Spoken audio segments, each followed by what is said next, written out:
हर साल की तरह इस बार भी आषाढ़ माह शुक्ल पक्ष की द्वितीया तिथि को उड़ीसा में भगवान जगन्नाथ की विश्व प्रसिद्ध रथ यात्रा की शुरुआत होने वाली है।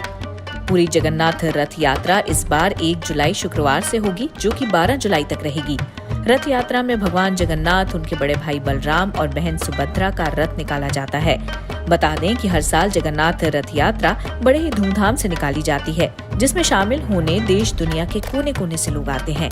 जगन्नाथ मंदिर उड़ीसा के पुरी शहर में स्थित है। ये वैष्णव मंदिर श्रीहरि के पूर्ण अवतार श्री कृष्ण को समर्पित है। पूरे साल इनकी पूजा मंदिर के गर्भगृह में होती है, लेकिन आषाढ़ माह में 3 किलोमीटर की अलौकिक रथ यात्रा के जरिए इन्हें गुंडिचा मंदिर लाया जाता है।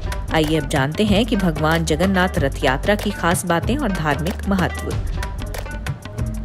भगवान जगन्नाथ के रथ में एक भी कील का प्रयोग नहीं होता। ये रथ यात्रा पूरी तरह से लकड़ी से बनाई जाती है। यहाँ तक कि कोई धातु भी रथ में नहीं लगाई जाती। रथ की लकड़ी का चयन बसंत पंचमी के दिन और रथ बनाने की शुरुआत अक्षय तृतीया के दिन से होती है।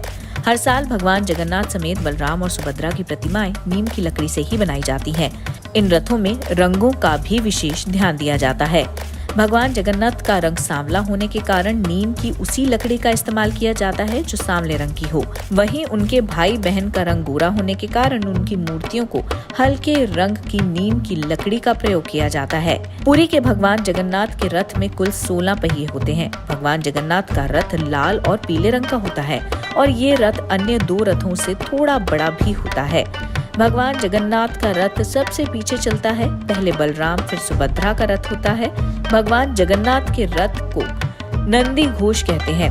बलराम के रथ का नाम ताल ध्वज और सुभद्रा के रथ का नाम दर्प दलन रथ होता है। भगवान को ज्येष्ठ माह की पूर्णिमा के दिन जिस कुएं के पानी से स्नान कराया जाता है, वो पूरे साल में सिर्फ एक बार ही खुलता है।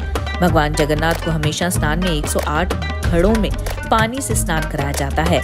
हर साल आषाढ़ माह शुक्ल पक्ष की द्वितीय तिथि को नए बनाए हुए रथ में भगवान जगन्नाथ, बलराम और सुभद्रा जी नगर का भ्रमण करते हुए जगन्नाथ मंदिर से जनकपुरी के गुंडिचा मंदिर पहुंचते हैं। गुंडिचा मंदिर भगवान जगन्नाथ की मौसी का घर है। यहाँ पहुंचकर विधि विधान से तीनों मूर्तियों को उतारा जाता है, फिर मौसी के घर स्थापित कर दिया जाता है।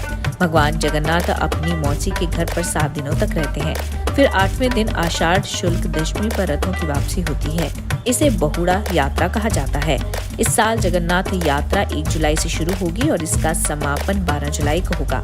आइए अब ये भी जान लेते हैं कि आखिर क्यों निकाली जाती है रथ यात्रा। पद्म पुराण के अनुसार भगवान जगन्नाथ की बहन ने एक बार नगर देखने की इच्छा जताई। तब जगन्नाथ और बलभद्र अपनी लाडली बहन सुभद्रा को रथ पर बैठाकर नगर दिखाने निकल पड़े।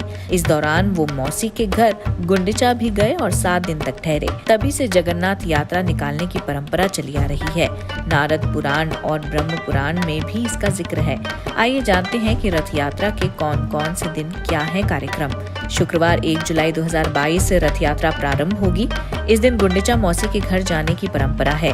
इसके बाद मंगलवार 5 जुलाई को हेरा पंचमी है। इस दिन पहले 5 दिन भगवान जगन्नाथ गुंडिचा मंदिर में वास करते हैं। तीसरे दिन यानी कि शुक्रवार 8 जुलाई को संध्या दर्शन है। इस दिन जगन्नाथ के दर्शन करने से 10 साल तक श्रीहरि की पूजा के समान पुण्य मिलता है। वहीं शनिवार 9 जुलाई को बहुधा यात्रा है। इस दिन भगवान जगन्नाथ, बलराम और बहन सुभद्रा की घर वापसी होती है। रविवार 10 जुलाई को सोनावेसा की परंपरा है। इस दिन जगन्नाथ मंदिर लौटने के बाद भगवान अपने भाई बहन के साथ शाही रूप लेते हैं। इसके साथ ही सोमवार 11 जुलाई को आधर पना यानी कि इस दिन आषाढ़ शुक्ल द्वादशी पर दिव्य रथों पर एक विशेष पेय चढ़ाया जाता है। इसे पना कहा जाता है, जो दूध, पनीर, चटनी और मेवे से बना होता है। मंगलवार 12 जुलाई को नीलाद्री बीजे है। ये दिन जगन्नाथ रथ यात्रा के सबसे दिलचस्प अनुष्ठानों में से एक है। जगन्नाथ मंदिर ही एक अकेला ऐसा मंदिर है जहाँ का प्रसाद महाप्रसाद कहलाता है। ये महाप्रसाद जगन्नाथ मंदिर में आज भी पुराने तरीके से मंदिर की रसोई में बनता है। ऐसी मान्यता है कि जगन्नाथ मंदिर की रसोई दुनिया की सबसे बड़ी रसोई है। महाप्रसाद को मिट्टी के 7 बर्तनों में रखकर पकाया जाता है।